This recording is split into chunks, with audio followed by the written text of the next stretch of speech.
Tepat tanggal 17 Agustus, di hari Jumat itu, tahun 1945, jam 10 pagi, di Jalan Pegangsaan Timur, jangan lupakan, nomor 56. Nomor itu penting karena menunjukkan satu tempat tertentu.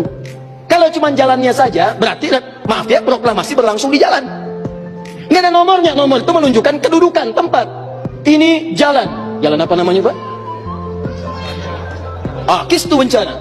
Ya, Kistu Kencana Timur, nomor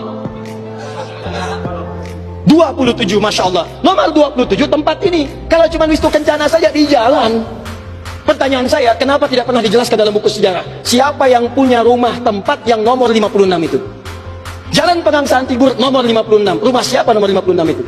Ternyata itu rumah seorang pengusaha Muslim keturunan Yaman yang sangat cinta dengan negara kesatuan Republik Indonesia ini.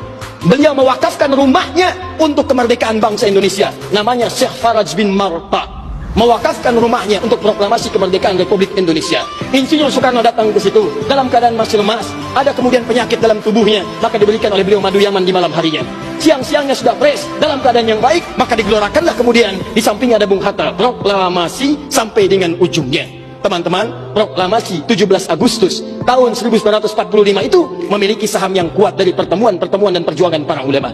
Karena itulah teriakan takbir yang digerakkan oleh Bung Tomo dari Surabaya itu, Allahu Akbar, Allahu Akbar. Terjemahan takbir itu kalau diterjemahkan dalam bahasa Indonesia adalah Allah yang maha besar, Allah yang maha kuasa. Kalimat Allah yang maha kuasa itu Negara Kesatuan Republik Indonesia mengapresiasi dan menanamkan dalam undang-undangnya. Baca pembukaan Undang-Undang Dasar. Atas berkat rahmat Allah yang maha kuasa. Kalimatnya Allah, tidak ada yang lain lagi.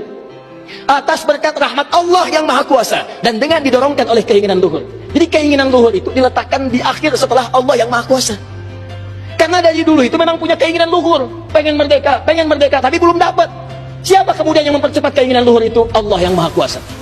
Atas berkat rahmat Allah yang maha kuasa, dan dengan didorongkan oleh keinginan luhur, maka rakyat Indonesia menyatakan dengan ini kemerdekaannya. Dari situ kemudian jadikan sebagai sila dari 5 dasar sila ketuhanan itu. Ketuhanan yang Maha Esa, sila yang pertama. Siapa ketuhanan yang Maha Esa itu? Dalam pengertian kita, Esa artinya Ahad. Qul huwallahu ahad. Ditafsirkan kemudian dengan perlindungan dari negara, pasal 29, ayat 1 untuk dasar negaranya. Negara berdasar atas ketuhanan yang Maha Esa. Karena itu kalau di bumi Indonesia ini ada orang-orang yang anti Tuhan, ada orang-orang yang menolak ketuhanan, sesungguhnya dia sedang melanggar undang-undang. Dan pasal 29 ayat 2-nya, negara menjamin kita untuk menerapkan nilai-nilai ketuhanan dalam bentuk ibadah. Perhatikan bacaannya. Negara menjamin kemerdekaan tiap-tiap penduduk untuk memeluk agamanya masing-masing dan beribadah menurut agama dan kepercayaannya itu.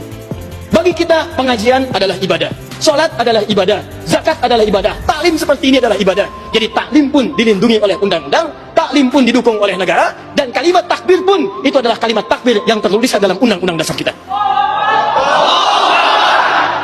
Jadi kalau ada anak bangsa yang anti dengan kalimat takbir, itu artinya anak bangsa yang tidak mengenal perjuangan nenek moyang kita yang telah mewujudkan negara kesatuan Republik Indonesia.